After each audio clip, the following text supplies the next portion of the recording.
जय गुरुदेव।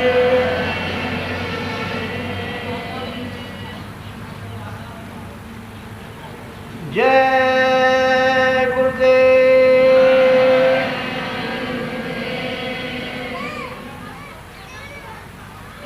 जय गुरुदेव। नाम किसका? जय गुरुदेव। नाम किसका?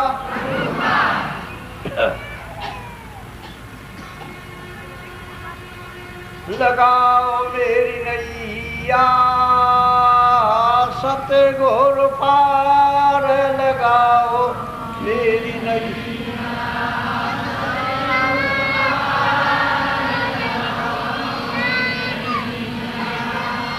सतगुरु पार, लगाओ मेरी नैया।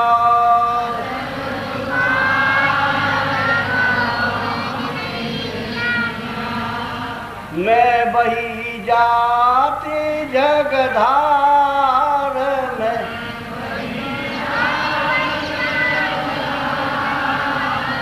लगाओ मेरी नैया सतगुरु पार, लगा।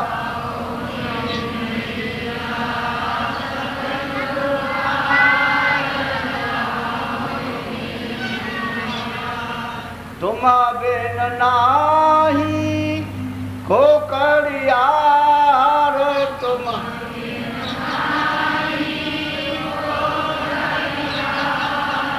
लगा दो डूबी खेप किनार, लगा दो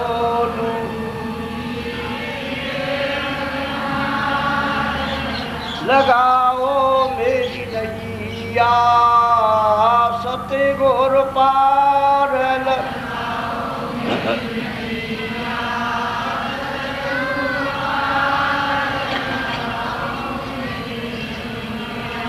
सहेली मत तू मन में हार,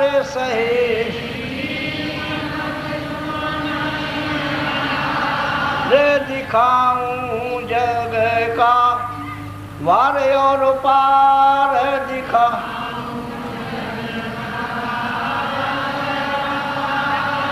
रे लगाओ मेरी नैया सतगुरु पार,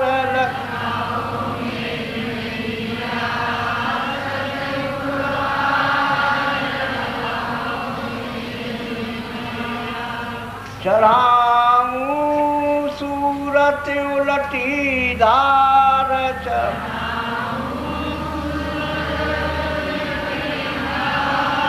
शब्द संग खेली उतारूं पार,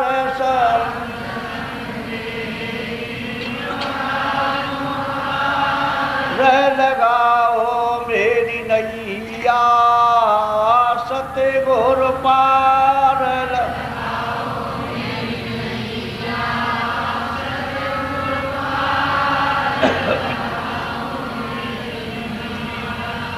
गुरु को धर ले ये मझारे, गुरु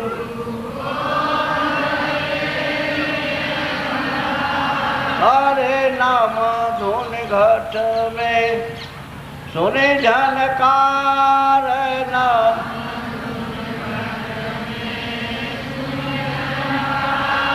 रे लगाओ मेरी नैया सतगुरु पार,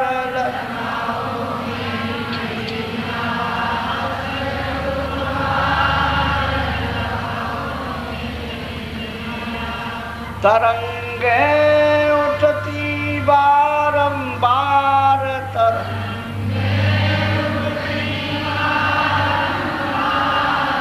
भमर जहाँ पड़ते बहुत अपार,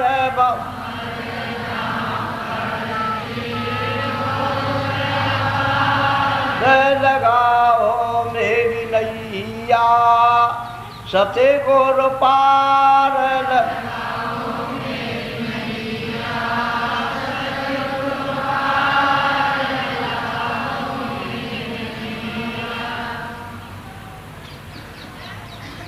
मेरे से पहुंची दसवें द्वार में,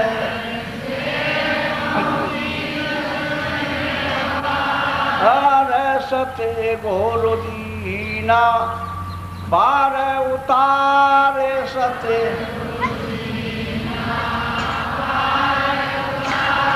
रे लगाओ मेरी नैया सते गोरु पार लगा।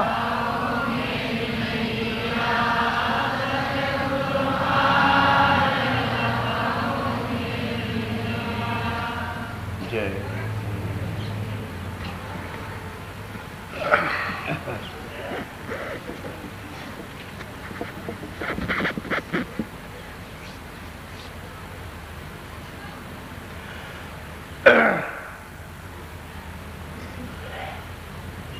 सब लोग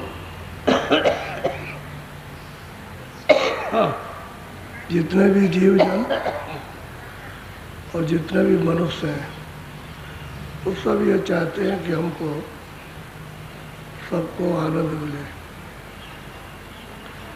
सबकी खोज है आनंद प्राप्त करने की। और इसी तरह से इतनी मेहनत करते हैं कि आपको आनंद मिल जाएगा। क्या कांक्षा रखते हैं कि अब मिल जाएगा, अब मिलेगा, अब मिल जाएगा, अब मिलेगा। और आनंद यहाँ पे है, सुख और आनंद और शांति चाहते हैं तो यहाँ तो है नहीं। जो चीज़ इस संसार में नहीं है वो आपको कैसे मिल जाएगी।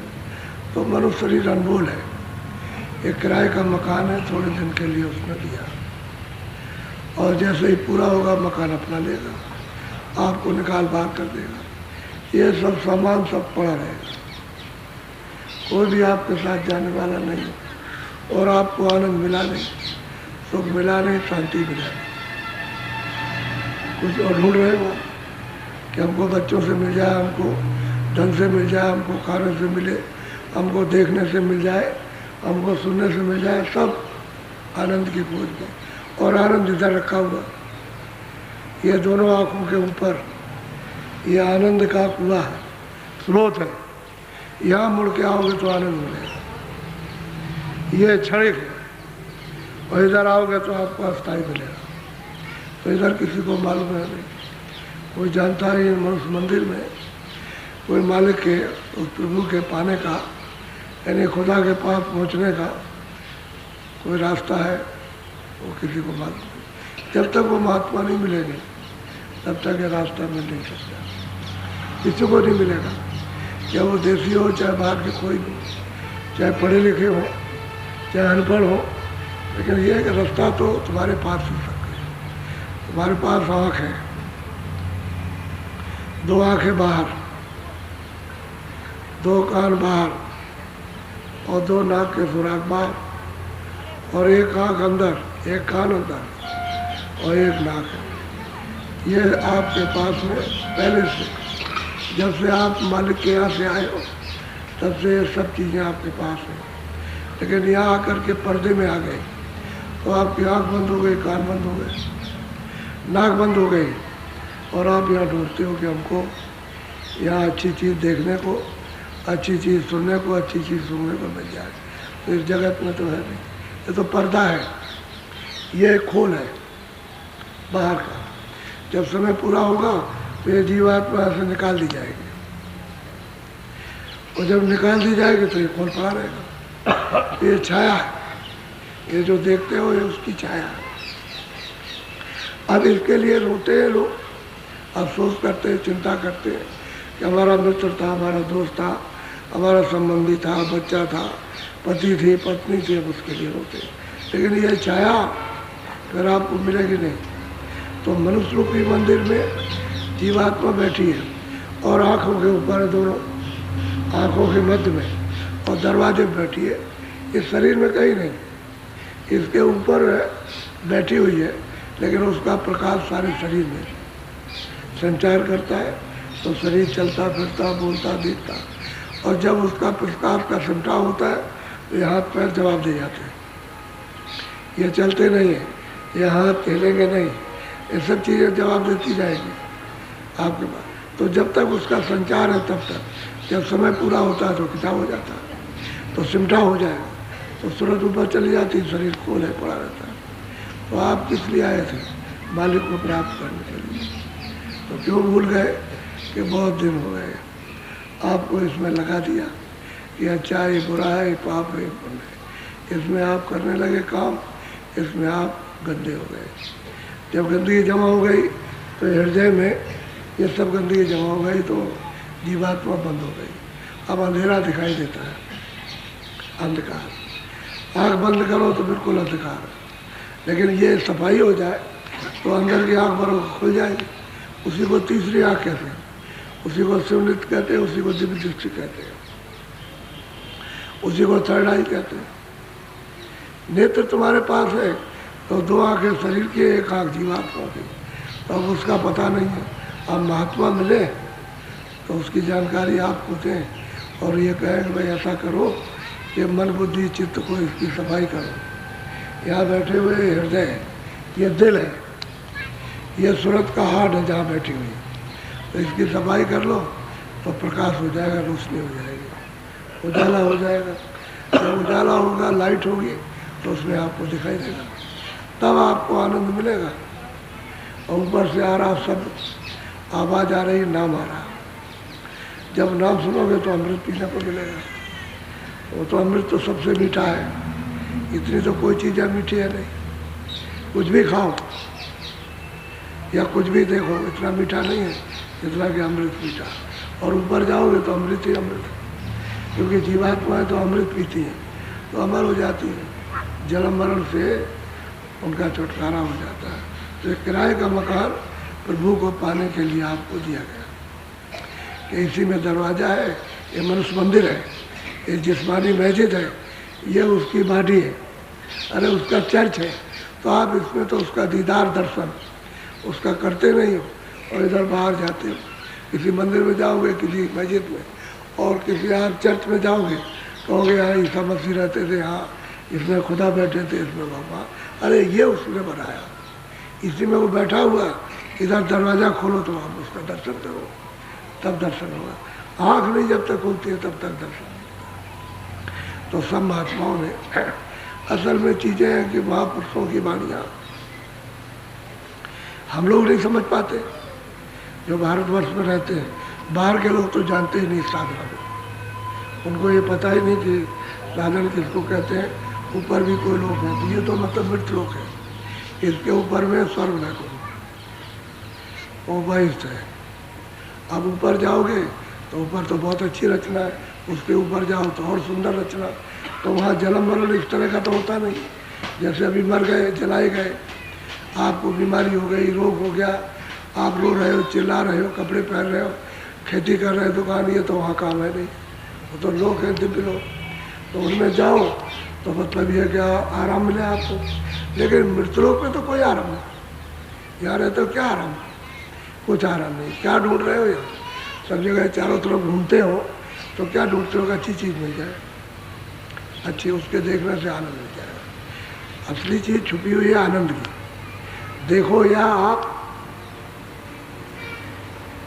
खाओ, या आप सुनो, या आप रखो उसको, लेकिन सब में से आनंद ढूंढते हो कि आनंद मिले। यार आनंद यहाँ है नहीं, इसलिए आप अंत में जब शरीर ये पुराना हो जाता है, उम्र जब ढल जाती है, तो फिर आदमी निराश हो जाता है कि हमने तो बहुत कुछ खोजा, हमको तो कुछ मिला नहीं और हमको आनंद मिला नहीं, तो हमारा तो जीवन व्यर्थ चला।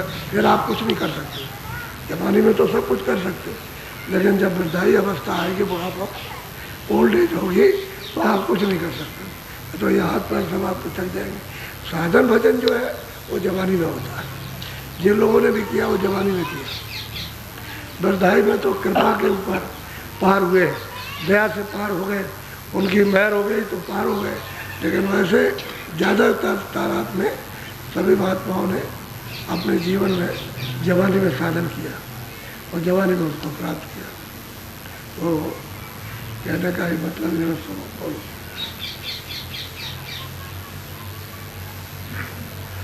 अच्छी तरह से आप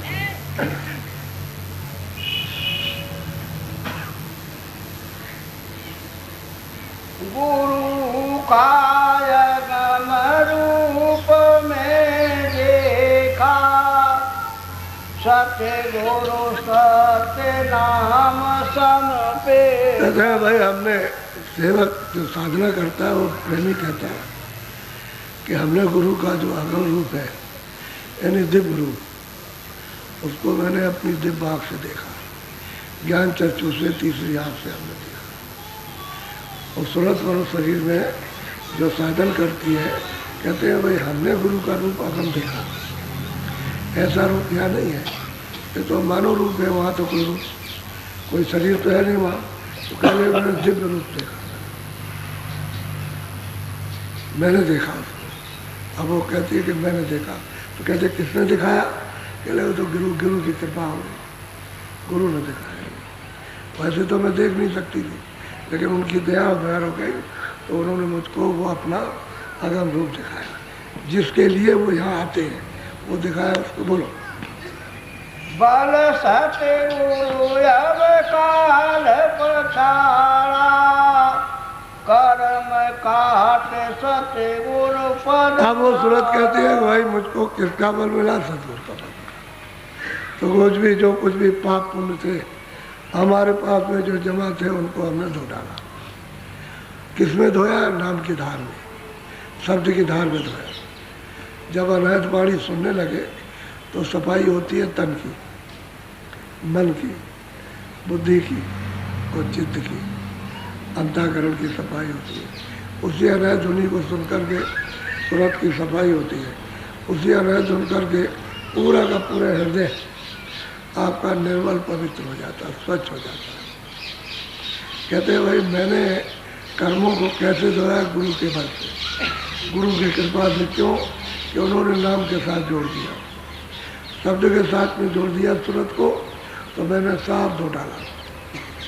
अब वो तो मोया है, ये गंदगी पर साबुन कपड़े पर लगा दो तो सब मैल कट करके और पानी में डालो तो धुल जाए ऐसे। तो कह रहे मैंने मोया लगाया इसका नाम का, किसके बल से? गुरु के बल से। उन्होंने नाम भेज दिया और सूरत को नाम से जोड़ा। और धोया कैसे जाएगा? और जो अमृत आ रहा नाम में, उससे कहते हैं सब कर्मों को धो डाला, स्वच्छ और साफ। आप जब साफ हो जाएगी तब उसको हृदय में गुरु का आगम रूप देखने को मिलेगा। कौन सा? जो सतगुरु सतलोक में विराजमान है, उनका वो यहाँ देखेगी रूप, कि कैसा रूप है उनका आत्मा, वो देखने को मिलता है। जब तक आँख नहीं खुलेगी तब तक वो आगम रूप देखने को नहीं मिलेगा। बोलो। सत्य सहस कमल का सा सुधारा, ज्योति रूप का दीपक। कहते हैं भाई सहजल कमल। जब अनहद वाणी आने लगी और हमने उस आवाज़ को, घंटा और शंख की आवाज़ पकड़ा, तो वहाँ गई तो कहते हैं कि मैंने संभाला कि इसकी आरती किस तरह से होगी। उस ज्योतिष स्वरूप की, नाम तो उनका निरंजन है, स्थान उनका सहजल कमल और रूप उनका ज्योतिष स्वरूप, आवाज़ उनकी घंटा शंख। तो कहते हैं कि तभी तो उसको देखने को और आरती करने को उसको समय मिलेगा। लेकिन उसी निरंजन भगवान के रूप में वो वहाँ पर उनका चिन्ह है, गुरु वहाँ भी बैठे हुए हैं, उसी जगह पर वहाँ बैठे उनका भी दर्शन होता है। क्योंकि उसके बगैर तो टिक नहीं सकते, वहाँ टिकाव नहीं होगा सहजल कमल पे, वो रहना उनका जरूरी है। जिस नाम के द्वारा उतरे हैं वही धार नीचे उतर करके आई और आंखों के सामने ठहरी हुई है। तो ये तो ऊपर है, धार तो नीचे रहेगी। जब तक ये सुनते रहेंगी पशु पंछी में, कीड़े मकोड़े में, आदमियों में, तब तो वो धार बराबर टिकी रहेगी, उसका सिमटाव नहीं होगा। और उसी पर ये टिके हुए सबके सब। तो कहते हैं वहाँ गुरु का रूप है, वहाँ उस ज्योतिष स्वरूप में गुरु का रूप है। उनका अलग रूप है और उनका अलग है गुरु का। कहते हैं मैंने आवाज़ को सुना और कहते हैं कि मैंने फिर आरती करने का साफ सामान तैयार किया। और कहते हैं ज्योत में आई। अब वहाँ 24 घंटे अखंड आरती और कीर्तन उठता रहता है, एक क्षण भी बंद नहीं होता। और जब ये हृदय साफ हो जाए तो 24 घंटे सुनिए आप, यहीं बैठ करके आप इसी जगह सुनते रहिए। और जब चाहे तब देखिए, जब चाहे सुनिए आप, जब चाहे उसको पास में जाइए, 24 घंटे लगातार, सो रहे हो तब भी, जाग रहे हो जब भी, आवाज़ जब प्रकट हो जाती है और शुद्धि सफाई हो जाती है, सूरत कर्मों को धो डालती है। जो काल का दिया हुआ ये सब सामान और विधान है, और बाहर को नहीं आप अपने ऊपर रखोगे, साफ कर दोगे तो हृदय बिल्कुल निर्मल हो जाएगा। तो कहते हैं ज्योत समान, ज्योत का दृष्टि से दर्शन हुआ और संभाल के देखा, यानी बहुत गौर से उसको देखा। बोलो। दोने घंटा और शंख बजाई, बंकनाद में अब वो कहते हैं घंटा और शंख, ये जो धुन हो रही थी इन सब धुनों के साथ उसको छाट लिया और उसको पकड़ के चढ़ी। तो घंटे की आवाज़ में खींचने की, जैसे चुंबक में कशिश होती है कि लोहे को, यानी मतलब खींचता है अपनी तरफ, ऐसे उस सूरत को वो शब्द खींचता है। जब सफाई हो जाए तो खींच के अपने मिलाता है, ऊपर ले लेता है, खींच लेता है। कहते हैं कि घंटे की आवाज़, और जब सुन करके और जब सैदल कमल में पहुंची तो शंख की आवाज़ आ रही है। तो ज्योति का दर्शन हुआ। तो 3 लोक के मालिक हैं, मुसलमान इन्हीं को खुदा कहते हैं, अपने हिंदू इनको ईश्वर कहते हैं, और ईसाइयों की किताब में यही घाट है। वैसे घाट का दर्शन इनमें से कोई कर नहीं सकता, अब वो तो बहुत दूर रह गया, दूर हो गया, अब नहीं होगा, वो उस रास्ता छूट गया। रास्ते पर जब जाओगे तब तो होगा, तो महात्मा मिलेंगे उनके पास जाना पड़ेगा, और महात्मा मिलेंगे तभी काम होगा, उसके पहले हो नहीं सकता। तो घंटे और शंख इन दोनों की आवाज़ को पकड़ के जब दर्शन हुआ 3 लोक के मालिक का, वो तुरंत ऊपर चली गई, ऊपर खिंचाव हो गया उसका। बोलो। दृष्टि समारठ मन हुलसाना, गगन मंडल धुन गरज पिछा। कहते हैं कि भाई दृष्टि को बहुत एकाग्र किया, एक जगह दृष्टि टिक गई, यानी ऐसे नहीं हिलती है दृष्टि इस तरह, और ऐसे सामने टिक गई, एकाग्र हो गई। कि दृष्टि को संभाला, एक जगह दृष्टि को टिका दिया और ऊपर की तरफ में चढ़ी। तो दोनों काम करती है, प्रकाश भी देखती है, रचना भी देखती है, और ऊपर से जो गरज हो रही है, ऊपर से जो स्थान से गरज आ रही है, तो मंडल गरज रहा, बड़ा घोरम घोर गर्जन हो रही है। यानी ऐसी गर्जन यहाँ तो कुछ है नहीं, बहुत गर्जन हो रही है वहाँ से। तो कहते हैं उसको सुना, तो उस गर्जन को सुनकर के मन बहुत प्रसन्न होता है, बहुत खुश होता है। जब वो आवाज़ आती है तो आवाज़ तो उनकी सैदल कमल में आने लगती है, गर्जन की आवाज़। और इसका स्थान सैदल कमल में, वही इसका भंडार है। तो भंडार के लय होने के पहले ये गर्जन को सुनता है, और जब उसमें पहुंच गया भंडार में, बहुत खुश होता है उस आवाज़ को सुनकर के अति प्रसन्न। और जब सूरत ऊपर से लौटेगी तो उसी भंडार से फिर इसमें मिल जाएगा कि वो इसी में से अभी नहीं रुकेगा, जाएगा आएगा। जैसे सूरत ऊपर जाएगी, नीचे आएंगे, ऐसे ही मन इसी तरह से अपने भंडार से बुद्धि, इसी तरह से चित्त, इसी तरह से अहंकार, सब उसमें जाएंगे और अपने में आ जाएंगे लौट कर। जब सूरत लौटेगी तो फौरन इसके साथ में लग जाएंगे। तो कहते हैं मन बहुत प्रसन्न हुआ, उस आवाज़ को सुनकर गदगद हो गया। कैसी आवाज़ हमको सुनने को पहले, क्योंकि सारा मंडल गरजता है, पूरा का पूरा ब्रह्मांड ही पूरा गरज रहा। बोलो। देखी रूप सूरज पर कासा, मिटाया अंधेरा जल। कहते भाई उनका हमने रूप देखा, तो रूप कैसा है कि सूरज रूप है, यानी सूरज का रूप कैसे होता है, लाल होता है। जब सुबह सुबह देखो आप, तो आप देखोगे कि लाल, तो ये तो कुछ लाल नहीं, इसकी लाली तो सूरज की बदल जाएगी, लेकिन वो लाल ही रहता है। कहते हैं कि मैंने जब देखा उस प्रकाश को, लाल सूर्य के प्रकाश को और लाल सूरज को, तो अंधेरा खत्म हो गया। अब ये अंधेरा इधर 3 लोक का नहीं है, ये सूरज 3 लोक से ऊपर हो गई, क्योंकि 3 लोक का सूचम लोक और स्वर्ग वैकुंठ और मृत लोक, ये 3 लोकों में आता है। तो सैदल कमल कहते यहाँ के 3 लोकों के मालिक। सैदल कमल में निरंजन भगवान, और ऊपर विक्रम बैठे हुए। तो कहते हैं कि मैंने उसको देखा अपनी आँख से, उस रूप को। तो कहते हैं लाल है, लाल। तो कहते हैं अंधेरा चला गया, अब अंधेरा नहीं, और पूरा मंडल गरज रहा है, पूरा का पूरा। इतनी मधुर, इतनी मीठी, इतनी आनंद है, ऐसे चुभने वाली, चिपकने वाली आवाज़, इतना प्रफुल्लित करने वाली उसकी आवाज़ है, इतना जोर से गरजता है। और उसी में से मृदंग बज रहा, मृदंग हर वक्त बजता है। ऐसा मृदंग सुहावना किया, तो ऐसा मृदंग कोई बजाना जानता नहीं, बजाना है भी नहीं, ना ऐसे बादल गरजते। अब वो सूरत देख रही है कि मैंने गुरु का अगर रूप मैंने देखा। तो यही चरण कमलों में ये देख लेती है कि शीशा जो दर्पण है उसमें, उसी को आत्म दर्शन कहते हैं। लोगों ने पहले, योगियों ने आत्म दर्शन कहा, और संत उसको चरण कमल कहते हैं। तो दर्पण है, उसमें देखते हैं ऐसे, तो नीचे का सब दिखाई देता है नीचे का, उस शीशे में।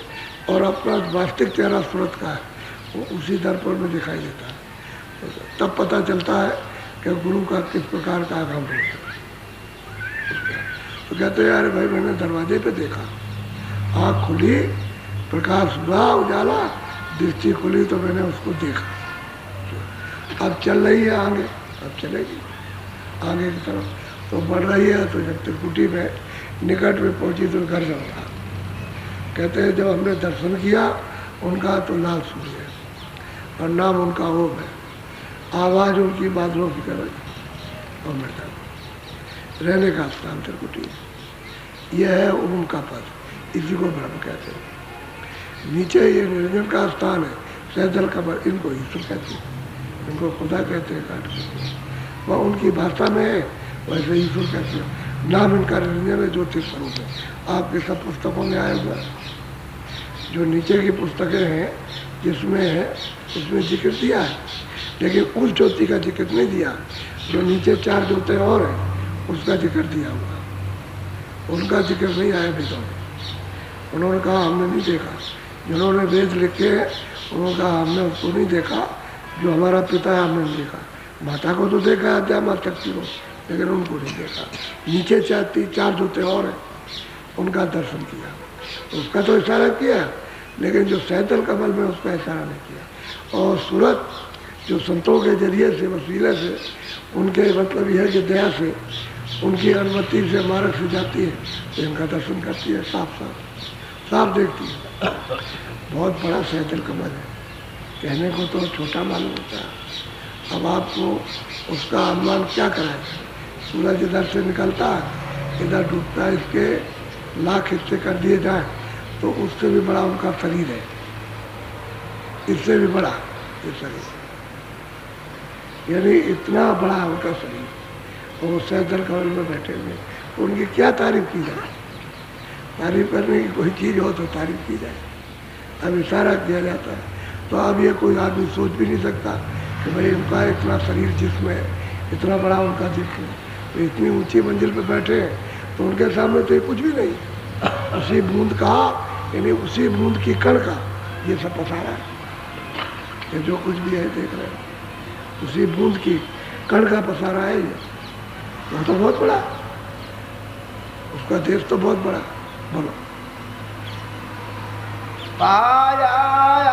तम पद अब भारी रंकार अब जब उनका वहाँ पर त्रिकुटी में ओम का ब्रह्म का साक्षात्कार हुआ, तो उनका तो पूरा उन्होंने बताया कि लाल रूप है उनका, लाल सूर्य होता है, तो सब बताया।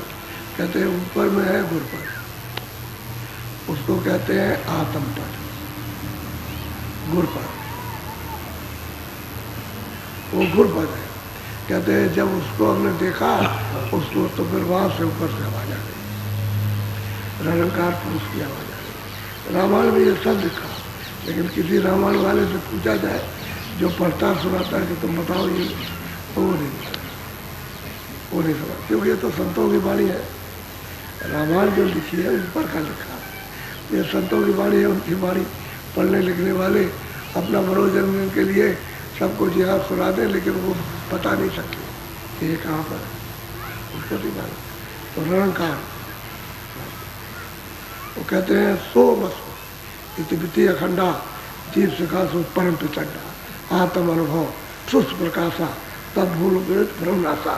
कहते वो उन्होंने भंवर गुफा का उसी रामायण में जिक्र किया, लेकिन वो मतलब ये लोग नहीं जानते उसको। और ये 10वें द्वार का जिक्र है निरंकार। तो कहते हैं कि जब गुरपत का दर्शन हुआ तो आवाज आ रही ऊपर की, अब उसको पकड़ लेगी और पकड़ के जब चलेगी उस मैदान में, तो श्वेत ही श्वेत मैदान है, वहाँ उससे कोई लाल नहीं है, कोई मिलोरी नहीं है। आकाश की नीली पीली स्वर्ग सफ़ेद है, कोई मिलोरी वहाँ पर नहीं, न स्वर्ग वैकुंठ की न मतलब, श्वेत ही श्वेत है, पूरी रचना श्वेत सफ़ेद है। अब वो शब्द को सुन करके और कितना मस्त मगन सूरत होती है और अपने रूप को धारण करती है, जो सूरत का वास्तविक रूप है। सूरत जिस रूप में उसको धारण कर लेती है। यहीं से उसका अवतार हुआ नीचे, क्योंकि नीचे ब्रह्म है, ऊपर में पार ब्रह्म, तो सूरत का यहीं से अवतार हो गया नीचे। जब यहाँ से उतरी है तो अलग कर दी गई, तभी तो इसके ऊपर झिल्ली डाल दी। झिल्ली कहते हैं बारीक पर्दा, उसके ऊपर में डाल दिया तो सूरतों को ये तो एहसास नहीं हुआ, उनको कोई देखने में, कोई सुनने में या सुनने में कोई दिक्कत नहीं, लेकिन पर्दा डाल दिया उन्होंने। और वही एक शब्द स्पर्श रूप रस गए, तो इसका पर्दा पड़ गया। अब इसका वो अनुभव करने लगे और शब्द रूप छूट गया उसका, जो शब्द था उसका शब्द रूप थी, वो तो सूरत का छूट गया। अब इस जानकारी में आई शब्द स्पर्श रूप रस, इसका बोध, इसका ध्यान नीचे आए तो कपड़ा डाल दिया। तो हम कहते हैं कि भाई ऊपर में गुरपद पाने पर, आत्म पद पाने पर उधर से रंकार तो आ रही है। चंद्र चांदनी चौक निहारा श्वेत श्वेत पद श्याम निकार। कहते हैं श्याम अब सब निकाल दिया। कहते हैं चांदनी, बिल्कुल ऐसे इतनी चांदनी है जैसे कि क्या उसका कोई वर्णन करेगा, और सफ़ेद सफ़ेद। वहाँ कोई कहे कि भाई कोई श्याम होगा, काला पीला, कोई सुर, कोई लाल होगा, सब रचना ही सफ़ेद है। बाहर में उनकी पूरी रचना सफ़ेद ही सफ़ेद है, श्वेत श्वेत है रचना। अब सूरत मतलब ये शब्द को पकड़ के जाती है, तो जैसे ये चलेगी तो कहते हम तो उसको देख रहे हैं, उस चांद टोकनी को, चांद को, उसका चांद का ही रूप है, शीतल रूप है, ठंडा, गर्म रूप है, ठंडा, गंभीर प्रकाश है, छटका नहीं है। इनका तो सबका छटका है, झिलमिला प्रकाश है, और उसका बना हुआ गंभीर है। उसमें मतलब यह आंखें तिलमिलाती नहीं है, इनके प्रकाश में तो तिलमिला जाती, उनके प्रकाश में नहीं तिलमिलाती, बस गंभीर स्थिर और श्वेत है। कहते हैं हमने उसको निहारा, निहारने कहते हैं देखा उसके अंदर। तो जब चलेगी आगे की तरफ में तो वही मतलब ना कहीं पर तो मानसरोवर, मानसरोवर बहुत, झील कहो, तालाब कहो, बहुत बड़ा, उसमें सुनते सब नहाती है जाने वाले, वहाँ जो रहती है वो भी स्नान करती है। अब ये जाएगी नहाएगी तब उनका रूप पकड़ेगी, जो और सुनते रहती है हंस रूप में, तो फिर वो हंस रूप हो जाएगी नहाने के बाद में। जब तक उस तालाब में नहाएगी नहीं तब तक उनका रूप नहीं निकलेगा सफ़ेद श्वेत। जैसा वहाँ की सूरतों का रूप फिर वैसा ही इस सूरत का जो यहाँ बैठी है उसका निकल जाएगा, उसी तरह का सफ़ेद रूप हो जाए। तब इसमें कितना प्रकाश होता है, ब्रह्म से ज़्यादा सूरत का प्रकाश और ईश्वर से ज़्यादा सूरत का प्रकाश, इतना प्रकाश उसमें होता है। इसलिए तो इनकी शक्ति बढ़ जाती है, विशाल हो जाती है सूरतों की। तभी तो साधकों ने बयान किया कि इस शक्ति के सामने कोई टिक नहीं सकता। तभी तो महापुरुषों को इतना वर्णन किया है कि इनको कोई पहचान नहीं सकता, कोई जान नहीं सकता कि क्या है। जो जानेगा वही पहचानेगा, वही समझेगा, और बाकी लोग इसको नहीं समझ सकते। इतना प्रकाश है। अब यही सुनते उठ करके वहाँ पहुँच जाए तो इनमें भी वही प्रकाश हो जाता है। अब वहाँ से उतर के आई है, वहाँ उतरती चली आई, प्रकाश कब होता है स्रोतों का प्रकाश कम हो गया क्योंकि धार छूट गई। शब्द की जब धार छूट गई तो प्रकाश कम हो गया, नीचे आ गई तो बस धार से अलग हो गई, तो इनका प्रकाश छोटा सा थोड़ा सा रह गया, वो भी पर्दों में मिल गया तो क्षीण हो गई। अब ये निमल हो गई। अब अगर ये धुलाई हो जाए तो इनको ताकत मिल जाएगी, साफ हो जाएंगे तो शब्द को जल्दी से ये पकड़ेंगे तो शब्द के धार के साथ फौरन ताकत आएगी, शक्ति आएगी, वो रोक नहीं सकती, तभी ये मन पर छा जाती है। फिर मन बुद्धि चित्त कुछ कर नहीं पाते। जब इसका अधिकार हो जाएगा तो मन बुद्धि चित्त इसके बद में रहेंगे, और जब ये कमज़ोर है तो मन और बुद्धि और चित्त इसको घसीटे फिरते। तो वहाँ जब गई तो स्नान किया, दर्शन तो दूर से हुआ, चांदनी चौक का दर्शन तो पहले हुआ, और जैसे ही प्रवेश हुई तो नाके पर बस फौरन मानसरोवर दर्शन किया। तब फिर बोलो एकट कसुरति लगी वही द्वारे, हंस जूठ बहु लगे पिया। कहते एक टक होकर के दृष्टि देखते हो दरवाजे पर तो जूत के जूत झुंड के झुंड बेशुमार, तुम वहाँ अगर लाखों वर्षों तक करोड़ों वर्षों तक उनको गिनते रहो तो नहीं गिन सकते। इतने जूत, इतने झुंड है, जूत कहते हैं झुंड के झुंड। तो एक टक होकर के उनके उस रूप को निहारती है, देखती है कि उनमें कला छटा, उनमें कौशलता किस तरह की रचना करने की समझ है, तो अचंभित रहती है। अच्छा, क्योंकि वो तो बहुत दिनों के बाद जा रही, उधर से आई है जब से, तब से तो उधर गई नहीं। तो गुरु ने ऐसी कृपा और दया की कि घाट पर बैठा करके और धीरे धीरे उसको निकाल के ले गए। सब जगह से लिए जा रहे हैं, अब उसको काल का क्या डर है। जब अपना रूप धारण कर लिया तो काल की हद से परे निकल गए। अब ये भव सागर का पुल पार हो गया, अब इस पे नहीं आ सकती, जन्म मरण में इसमें नहीं आएंगे। बोलो सतगुरु पूरे लीलाधारी, आरत कर मन विवसा भाव। कहते हैं भाई वो सतगुरु है वहाँ पूरे, तो वो कहते हैं कि पूरे रूप उनका दर्शता दिखाई, क्योंकि वो पिया पद है। ये गुरुपद है तो गुटी में, वहाँ पिया पद है 10वें द्वार में, और सतगुरु पद है सतगुरु। सच्चा जो वास्तविक उनका विस्तार का जो रूप है वो तो सतलोक में देखने को मिलता है, लेकिन यह है कि उनका जो रूप है छोटा सा, जिसके द्वारा देख करके आगे चले वो पिया पद में, और रूप में आती है देखती है।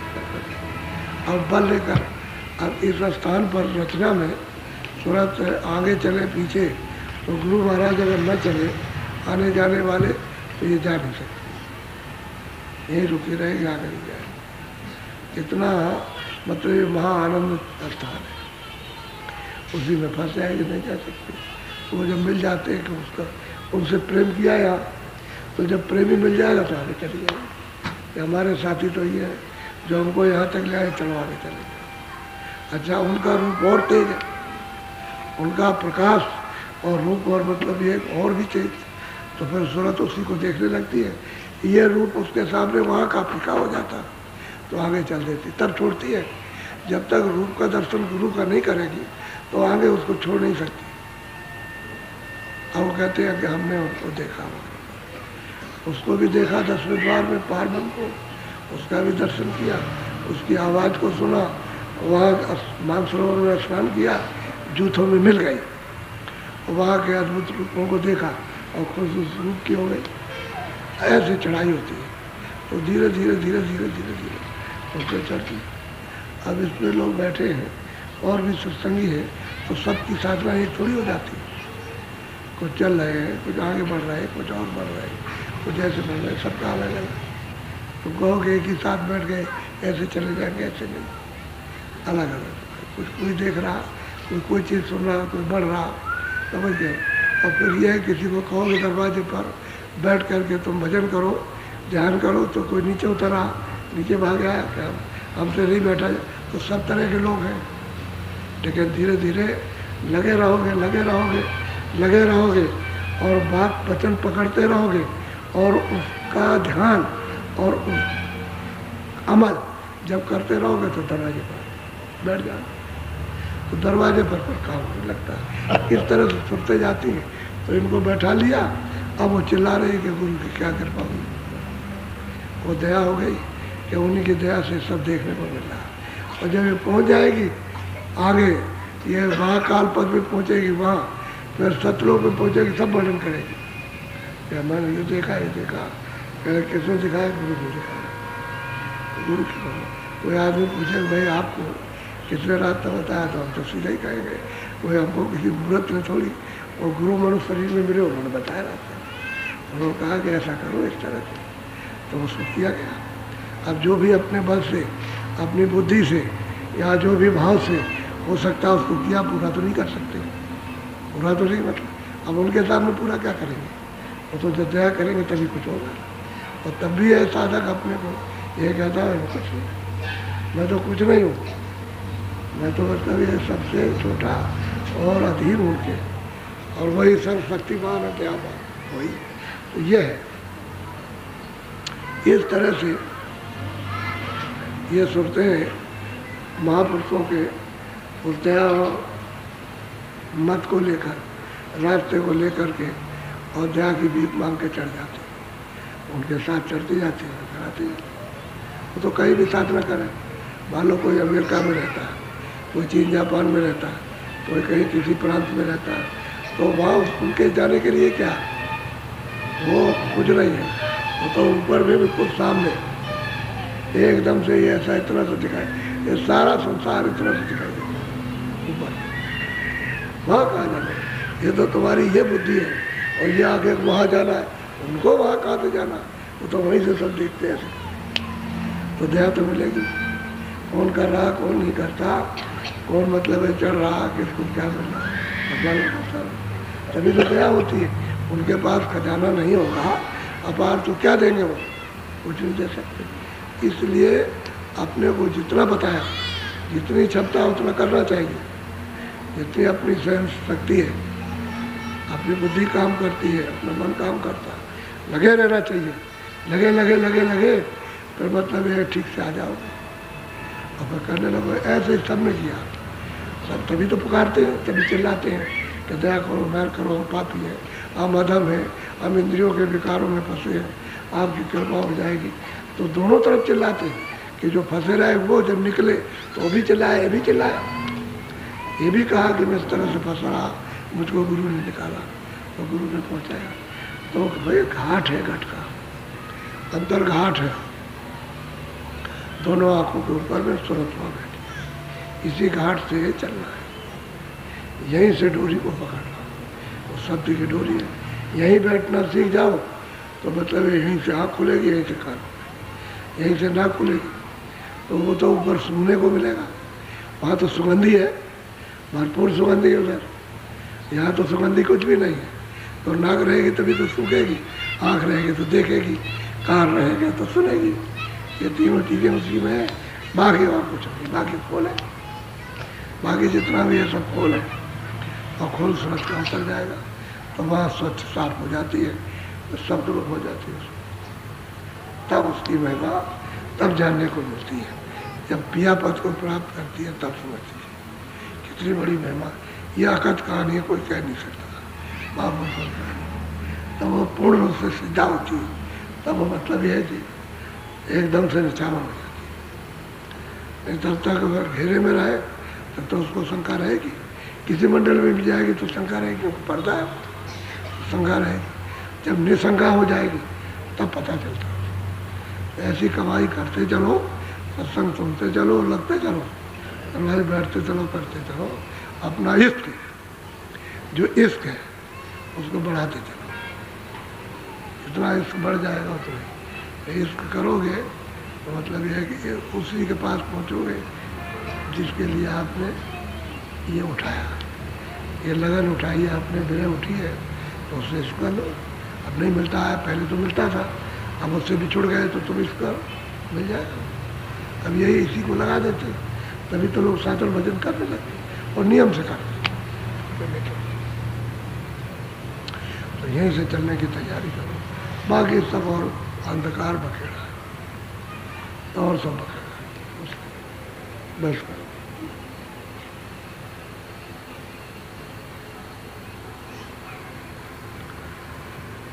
थोड़ा सा पहले बैठ गए, आधा घंटा पहले, इसलिए कि बहुत से लोग जयपुर से आए तो जाने वाले हैं। उन्होंने कहा कि हम सत्संग सुन के जाएंगे, तो सत्संग हो गया।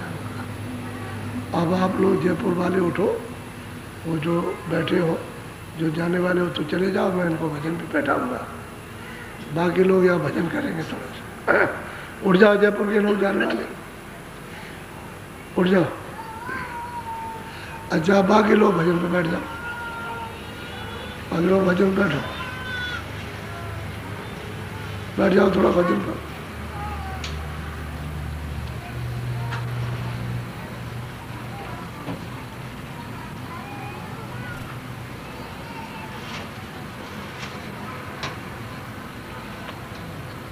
धीरे से निकल जाओ, जो जाने वाले निकल जाओ।